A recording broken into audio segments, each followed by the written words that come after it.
We're starting a new series, and I'm really excited by this. And we're going to walk through this incredible book in the Bible and let the text speak for itself. Oftentimes, when I prepare a series, I've got a very set idea where it's going to go and the theme I want to bring through. But I really just want to work through this book and just let it speak to you and let you learn from these words that bring so much life and so much perspective to our lives. But in 1972, if you're wondering why we called the series Live and Let Die, 1972, not John Lennon, Paul McCartney from the Beatles wrote this song, Live and Let Die. Anyone remember? Was anyone around in 1972 when he wrote that song? And Axl Rose from Guns N' Roses did a cover of it, and I don't think it was ever as good as the original. But he wrote this song, Live and Let Die, and it was written specifically for a James Bond movie, for the next installment of the James Bond movie. And so he wrote this song specifically for that movie. And the lyrics of the song, if you read through or you sing that song, starts with one of the verses says, you used to say, live and let live. But now we say, live and let die. And so the lyrics of the song, really what McCartney was saying was, it was referring to a young, naive person who was saying, enjoy your life and make sure those around you are enjoying your life. And you can live your life and then, others can live their lives and enjoy their lives too.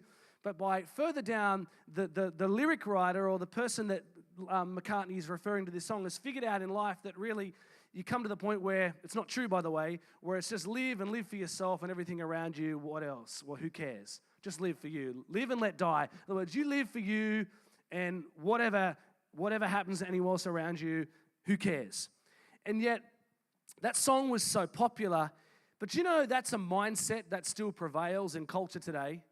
That's the prevailing mindset in today's culture. Live for you. Get what you want. Fulfill your dreams. Look after number one. Look after you. Live for yourself.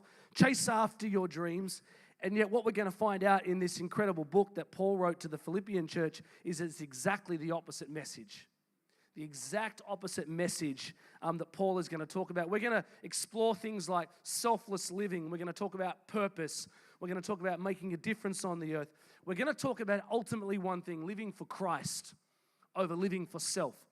And the key verse for this series, and in fact my favorite verse in the entire book, is verse 21 of chapter 1, where Paul says, for me to live is Christ, and to die is gain. That's one of those verses in the Bible that you kind of read really quickly, and you kind of move on quick. Because to actually dwell on that and really consider what that verse is saying is incredibly challenging. For me to live is Christ, and for me to die is gain. And so that's the key verse for this series. But let me give you a background to Philippians. Who wants a Bible college lesson this morning? I'm going to give you a bit of a background to this book before we get into today's thought. Okay, so the book of Philippians that Paul wrote is one of 4 prison epistles. And so in other words, they were one of 4 letters that Paul wrote while he was in prison. The other 3 were Ephesians, Colossians, and Philemon. 4 letters that he wrote while he was in prison. Don't forget that throughout this series, where Paul is writing from and the conditions he finds himself in. So it's one of 4 letters. So he writes to this church in Philippi, which was a Roman colony based in Macedonia, and it was the first church that he planted outside of Asia Minor. This was an incredibly influential city. It was a Roman colony, so there was a lot of influence there. There was a lot of wealth there. In fact, it was a place where a lot of the Roman soldiers and people high up in the Roman army would go to retire. So this is an important city under the control of Caesar. It's also very strategically placed. I didn't have a map for you this morning, but the important thing to understand about Philippi was running right through the center of Philippi was this road called the Egnatian Way. And so it was a road that the Romans built that essentially went for 500 miles across that continent. This is important to understand because the Egnatian Way is going to become pivotal to bring the gospel into all corners of the earth. Isn't it amazing that the Romans were building all these roads and infrastructure, and right behind it, God is weaving his purpose? I always find that interesting that so many things that man puts his hand to, God has a purpose behind it. You think about the whole idea of Facebook and social media and technology. Some people are really anti that and think it's the bane of all evil. I see it as the greatest opportunity to get the message out there than ever before. And so it's like man's technology and man's decisions God weaves his purpose behind. And so Philippi was a city whose life and constitution was patterned on that of Rome. That's going to be very important to understand later in the series. So everything about this city was based on Roman living, Roman culture, Roman influence. And so Paul plants this church at Philippi, which is in modern-day Macedonia, during his second missionary journey. Paul had 2 missionary journeys, the second of which he plants this church. Now, this is a really cool story because to even give you an understanding how this church was birthed, you need to go read Acts chapter 16. It's a great read. I mean, Paul is on this missionary journey and he wants to go somewhere, and the Holy Spirit prevents him going somewhere and says he gets a dream, and this angel of the Lord tells him to go into Macedonia. This is where I want you to go. So he goes there in instruction and inspiration by the Lord. And so he goes to Philippi with no purpose other than just go. And Acts 16 lists the story. It's awesome. He gets there and he encounters an influential businesswoman by the name of Lydia, who's there by the water, and he encounters her and he shares the gospel with her. And then they start this movement of Christians in this region of Philippi.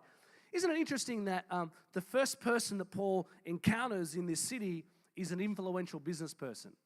Do you know there's this thought sometimes in Christianity that the church should only be focused on helping the poor? This could be controversial, what I say here. And we should. We should take care of the poor. But actually, it's very important that we reach influential people. Because influential people take the message of the gospel further. And so that's what happens here. God lines up this encounter between probably the most influential person in the city, and the message spreads. And so he encounters her, and Lydia converts to Christianity, and then the power of God is moving, and they throw Paul and Silas into prison. And that's the story where they're praising God, and midnight the chains break open and the jailer gets saved. And this is how this church was birthed. This church was birthed in power and response to the Holy Spirit. I wanted you to know that because that gives you the context of this Philippian church that Paul is writing to. And so he's now left this region of Philippi, and now he's writing them a letter because they're dear to his heart. And he's writing them a letter, and he's writing about a few things, but he's thanking them for their support in the gospel. He's praising their generosity. He's going to model for them Christian living. He's going to model for them what it is to live for Christ and not for themselves. He's going to hit a number of themes. But it is one of the most encouraging letters that Paul ever wrote. It's like a feel-good, warm kind of letter. He's encouraging this church that he loves so much. But I want you to keep in mind as we go through this series where Paul is writing from and the conditions that he is in. He is in prison. Now, it ain't like the modern day prisons that we have now where you get a TV and a toast maker, and not that I know personally from what the documentaries on TV have shown me. This is a dark, dingy, stale, awful place. He is chained to a Roman guard, and yet he's going to write a letter. And if you read it and study this letter, you're going to see this theme of joy coming through this entire letter. That is incredible. In fact, one of the major themes of this book is joy. Joy. It's impossible to miss it when you read this story and when you read this up. This is incredible. In fact, Philippians is often called the epistle of joy. It's a joyous letter. In fact, 18 times in this book, you're going to read the word joy or rejoice. Right through in every chapter, Paul's going to mention joy and rejoicing in every chapter. Pretty cool, huh? And so why is that so often, and why is it so important? Because Paul wanted them to know, and he wants us to know, that joy is produced in the life of a Christian. To be Christian and to follow Jesus is to have joy. Joy is part of the deal. Look how he starts in verse 3, chapter 1. He says, I thank my God every time I remember you. Actually, can I just stop there? So I was going to say this in message to you. He says, every time I think of you, I thank God. Just put yourself in Paul's shoes for a second and think of the people in your world and go, every time I think of you, fill in the blank. You're not getting me, are you? I know what some of you are thinking. I'm not thanking God for you. I'm thinking something else. I just thought that was funny. It's my kind of warped sense of humor. But isn't that amazing? Every time he thinks of this church, his first response is thankfulness. Now, in that church, they weren't perfect people. They were flawed people.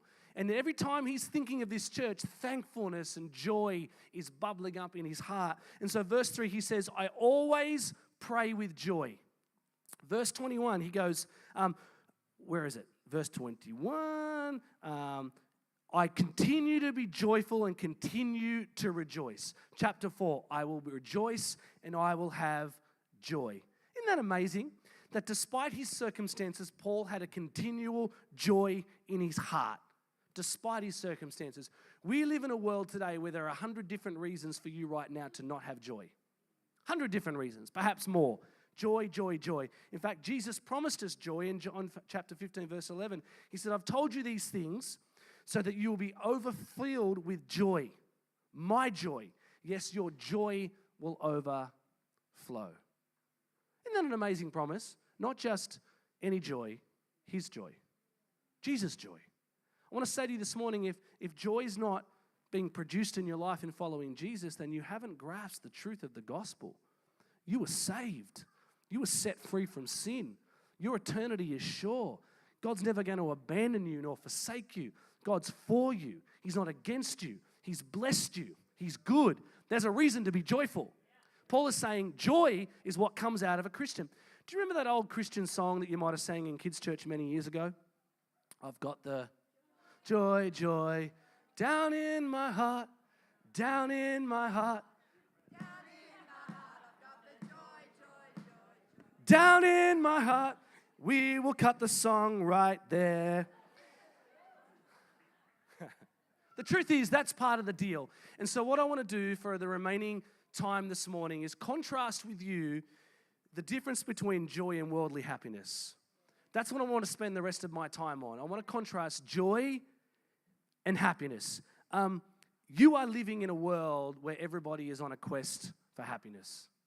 Everyone's just trying to get happy, searching for happiness. Have you noticed with all the reality TV shows, there's this, and I've just put it out there that I actually watch reality TV shows and movies, but there's one thing that always annoys me when I watch them.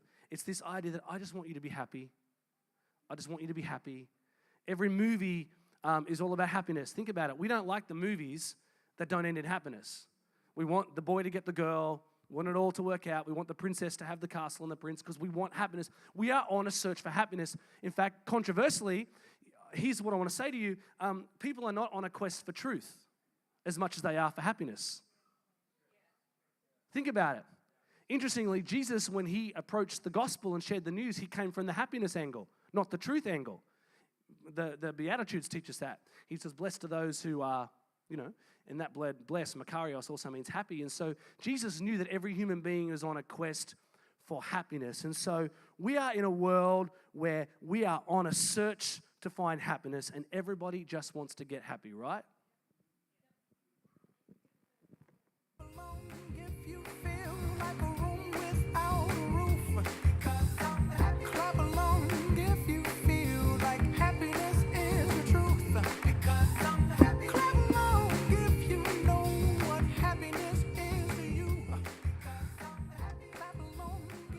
My inner sanguine is coming out this morning because I want to be joyful. And when joy's in your heart, you don't care what anyone thinks. But the truth is that everyone is looking for happiness, but Jesus promised something so much better than happiness. He promised joy. There is something better in life than happiness, and it's joy. And so if you're taking notes, the first thought, the first contrast between happiness and joy is this. Happiness is external, joy is internal. Happiness is external, joy is internal. Happiness is dependent on everything on the outside being right. Think about it. If nobody ticks me off today, I'll be happy. If nobody cuts me off in the traffic, then I'll be happy. If my kids have perfect behavior tomorrow, I'll be happy. If I win the lottery, I'll be happy. If I get a bigger house, then I'll be happy. If my spouse stops snoring, then I'll be happy, or my wife will be happy. If I get the promotion at work, then I'll be happy. If the weather is right, then I'll be happy. Do you know, I'm embarrassed to admit this, but the weather used to always affect my happiness levels. I'm one of those guys that if it rains, I just get really depressed. It just would annoy me. Rain is so frustrating. It's like you can't do anything in it. And it would literally rob my joy when it would rain. How stupid that I would tie my joy to the weather patterns. Unbelievable. But joy is internal. It is not dependent on the outside. And so the Christian life, it is possible to have an inward dynamic that's different to your outward dynamic. Look at the words of Paul in 2 Corinthians 4, chapter 16, verse 18. He writes this, "Therefore we do not lose heart." He's going through a trial here. "Though outwardly we are wasting away, yet inwardly we are being renewed." Outwardly everything is going wrong. Outwardly the circumstances are one thing, but inwardly it's a different story. Inwardly I'm being renewed. It is possible, in fact, that is the Christian life, to not let your external dynamic rob your internal dynamic. And so Paul says, "For our light and momentary troubles are achieving for us an eternal glory that far away outweighs them all." Light? Light? Have you read what Paul went through? Isn't that incredible that Paul's perspective of his trouble is in light? Because Paul had an internal dynamic that was different to his external dynamic. If you're writing notes, take this. So if you're taking notes, write this. Joy is an internal rampart for your heart and soul. What do I mean by a rampart? Just put that picture up for me, Nat, if you can. A rampart was, in medieval times, and certainly in Bible times, a wall that surrounded a castle. In fact, you're going to see a picture of Caerphilly Castle in a second. It's going to come up. Anyone been there? Amazing place to go. But you can see this wall structure around the outside. That's what's called a rampart. And a rampart was like an extra line of defense that when they were being invaded and when armies would come, it would strengthen the castle, and they would station, soldiers on the top of that rampart, and they would shoot arrows. But it was a layer of protection, extra protection, so that you couldn't penetrate the castle and ultimately get to the king. And so here's what joy does. Joy is like that to your heart and soul. Joy makes you indestructible and unstoppable. It puts a fortress around your heart. It insulates your heart against the troubles of life. And when joy surrounds your heart, it doesn't matter what is surrounding you. When joy is surrounding your heart, it does not matter what is surrounding you. It insulates your heart. It gives you a bulletproof soul. And so, the whole saying, "The joy of the Lord is my strength." We've read that and heard that a million times. Well, think about who said that and where he said it. Nehemiah said that. What was Nehemiah doing? Rebuilding the walls. And he's like, "The joy of the Lord will be your strength." And I believe in my heart that Nehemiah made a connection between walls and the joy of the Lord that surrounded his heart. Because there are a million different things that will try to rob the joy in your heart. And what joy does when you maintain it is it insulates you. It's possible to have an internal dynamic that's different to your outward dynamic. Amen? The second contrast between happiness and joy is this. Happiness is based on circumstance. Joy is based on Christ. Happiness is based on circumstance. Joy is based on Christ. Happiness is always based on circumstance. Always. If your circumstances are favorable, then you're happy. If the conditions are favorable, then you're happy. In fact, the actual definition for circumstance is the circle that surrounds you. That's what it means. So in other words, if the circle of my circumstances are good, I'll be happy. But joy offers you so much more than that, and it offers us so much more than that. And Paul had no reason to circumstantially be joyful. Think about his life. He is in prison awaiting trial before Nero. Now, if you know your history, you know Nero was a bad dude. He was an evil emperor. He was not a nice guy. In fact, I was studying this week, that when a prisoner was in prison, 9 times out of 10, they're not coming out. It's not like today where you go into prison for a set amount of time as punishment. Back in Bible times, if you're in prison, you are awaiting trial or execution. And if you are awaiting trial, 99% of the time, you're going to be found guilty. So Paul has no reason circumstantially to be joyful. And so the conditions are harsh, the outlook is bleak. Paul had every right to complain about his life, but he didn't and he wouldn't. Why? Because he said this, in fact, not necessarily specifically with his words, but essentially he was saying, you can take my life, but you can't take my joy. You can take my life, but you can't take my joy. Nothing is stealing my joy. I said earlier that the major theme of Philippians is joy, but if you actually study this, a far greater theme in this book is Christ. Christ is mentioned over 40 times in these 4 chapters. In fact, the greatest theme through the book of Philippians is Christ. Christ. And so Christ is named 18 times in chapter 1 alone. And I believe that's the secret to joy. That's the secret to joy. Because Christ is so prominent, joy will be prominent. Because Christ is prominent, joy will be prominent. You know, we just took a group of people to Sri Lanka, and I always like to, particularly people who have gone for the first time, hear their feedback or their response and what they witnessed and what they saw. And without a doubt, the number one thing that's said by the team every single year when they visit these people is this: I can't believe the joy these people have. It's said every time without fail. We go into the country's poorest villages where people have nothing. In fact, one particular night we were so touched by one family, because they live in tea plantation estates. The houses were built by the British back in the early 40s, and they're like line houses, one room houses, falling down, roofs collapsing, no kitchen. And we went in and prayed for this one family, and it was 2 parents and 2 teenage boys, 1 bed, 1 room. And we said, where do you sleep? And the parents said, we sleep on the floor, and our 2 teenage sons sleep together on the bed because we want them to get a good night's sleep so they can study in class and fulfill their education.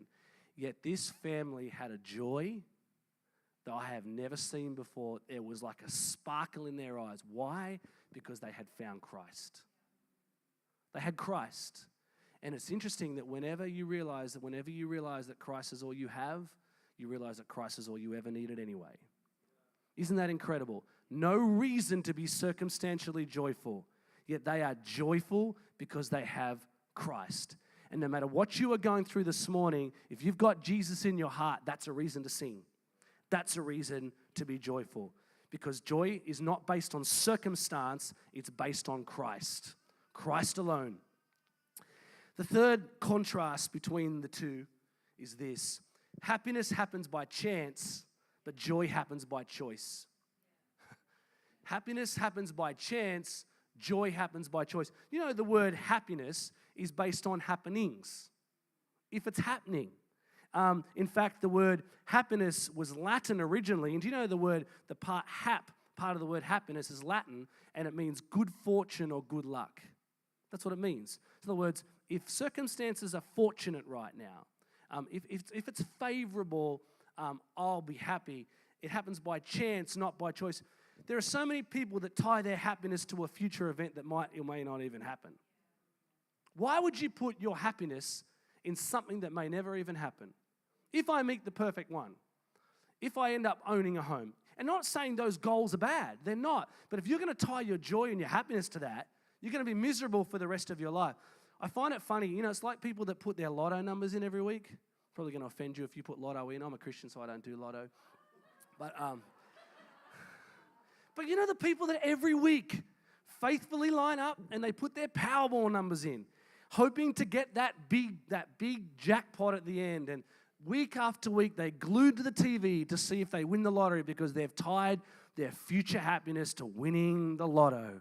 And you know, my sister is that person. She's not a Christian, and my sister loves the lotto. Faithfully puts her lotto numbers in every week. She just wants to win the lotto. That's her dream in life, is to win the lottery. And so I thought it would be good to play on that weakness in her life. And 10 years ago, her and her husband were traveling to Europe for 3 months, and they were traveling around the world. So I decided to play a practical prank on her. I know, I'm going to lose half the church after I tell this story. So I thought it would be good to give her a parting gift of a lottery ticket. A scratchy, you know those scratchies that you scratch up and you win. But this is a fake lottery ticket. And so we go to this party, Amy and I, and we're all there celebrating and saying goodbye as they're about to go embark on their trip around Europe. And so she gets this scratchy. Now, bear in mind, my sister just wants to win the lottery. It's her dream in life. And so she gets this lottery ticket, and I'm watching this, and she begins to scratch, and it comes up 10,000. Scratches it again, 10,000. She's got to get 3. If it comes up 3 times, she's won 10,000. Third scratch, $10,000. You could not believe the reaction. The screaming and the hollering and the cheer. People were crying. People were hugging. People were high-fiving. $10,000 to take to Europe. This is awesome. Meanwhile, I am dying on the inside feeling about this whole, and Amy's going, just got to push out a bit longer. Just got to drag it out a bit longer. She was far worse than I was. And this thing is going on and on and on. And they haven't checked the conditions on the back. And about 10 minutes in, I'm feeling so bad. I'm like, Amy, you need to read the conditions on the back. Just make sure this thing is legit. And so what do you mean? And then she turns it over and it says, only redeemable in the North Pole if you are Santa Claus. And in that moment, she went from there down to here. It was the funniest thing I have ever seen in my life. She's never forgiven me, and she's never gotten over it. But it was the funniest thing ever that I've ever. Some of you are thinking, boy, oh boy, I can't believe you did that. But some of you are thinking, what a go!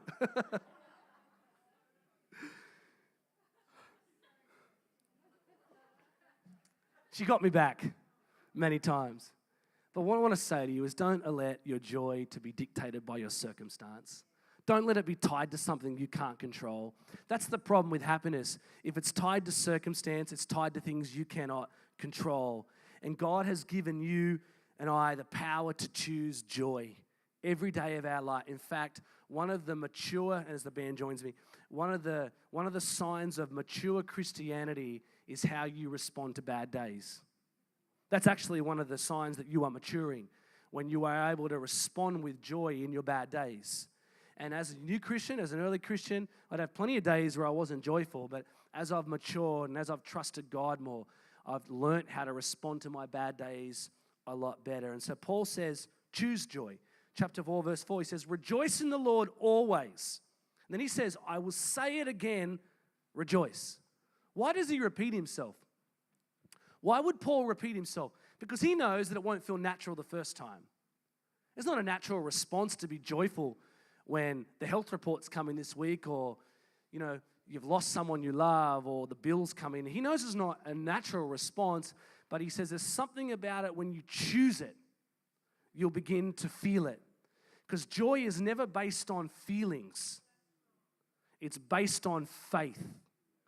To choose the disposition of joy is to take the disposition of faith. Think about it. To have joy is to have faith. Think about it. I just think that's an interesting thing.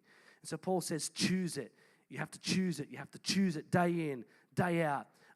Joy is choosing to rejoice even though Paul is sitting in a dark prison cell chained to a Roman guard, he chooses joy. Even though he has opponents stirring up trouble against him and the gospel, even though there's disunity and grumbling in the church, even though his life could be taken from him at any moment, even though he is cold and hungry, even though I will rejoice. And every single one of you this morning have an even though story. Every one of you have an even though statement. Let's not be naive. In this church, people are going through stuff. You are going through stuff. I'm going through stuff. We all have an even though sentence. And yet what Paul would say to you, as is what he would say to me, we choose to rejoice. We choose joy. Even though my health is failing me, even though my kids are giving me grief, even though my boss at work is treating me unfairly, even though right now relationships perhaps are strained, even though my marriage is struggling, even though my finances aren't what I need them to be, even though that's happening, I've got you, Jesus. I've got all I need. And I love what Paul says. He says, for me to live is Christ and to die is gain. In other words, the worst that could happen is death. And that's sorted anyway, because there's glory on the other side of that. So Paul's going, I'm not going to tie my joy to this life. No matter what you do to me, no matter what happens to me, nothing is going to take the hope of Christ away from my heart because it's settled. It's settled. Habakkuk once said in chapter 3, verse 17, verse 18, even though the fig trees have no blossoms and there are no grapes on the vines, even though the olive crops fail and the fields lie empty and barren, even though the flocks die in the fields and the cattle barns are empty, yet I will rejoice. I will be joyful in the God of my salvation. Not because life is good right now, but because God is good. I want you to stand with me, Thrive Church. I know we've had fun with this morning, but in all honesty, I wonder this morning if there are some of you here that really don't have that joy I'm talking about. It's been stolen. Because I know some of your stories and some of your stories I don't know. But I do know this, that if you choose joy, it can return. Psalm 51 says that God restores the joy of our salvation. You're saved. If you're saved, you've got it. You've got all that you need this morning if you have Christ. And this is what I want to do this morning. That kind of was just a little thing on my heart that happened as I was praying for you and praying for the church. I was down at Shelley Beach this morning, and I love to go down there and pray. But I noticed if you're sitting there, there are 3 access points to the beach. There's one at one end, there's a middle one near the surf club, and there's one up there. And to get to the beach, you have to use an access point. And some of you this morning are going, I love what you've said, Brad. I love the message, but I really don't know how to access joy. I want what you're talking about. I want to get access to this thing. Well, what is the access point to joy? Well, it's not in getting stuff. It's not in accumulation. It's not in getting what you want. It's actually wanting what you already have. It's not in getting what you want. It's wanting what you already have. In other words, what I'm saying, the access point to joy is thankfulness. It's thankfulness. Thankfulness. You know, one of the things that I do to insulate my heart against apathy and discouragement is I just thank God for something every day. Every day I thank God for something. I thank God for the country that I live in, for the people in my world, for the wife I'm married to, for the house that I live in, the car that I drive. There is always a reason to be thankful for something. It's always a reason to be thankful. And thankfulness is the access point to joy. And this is what we're going to do in a minute because it won't feel natural.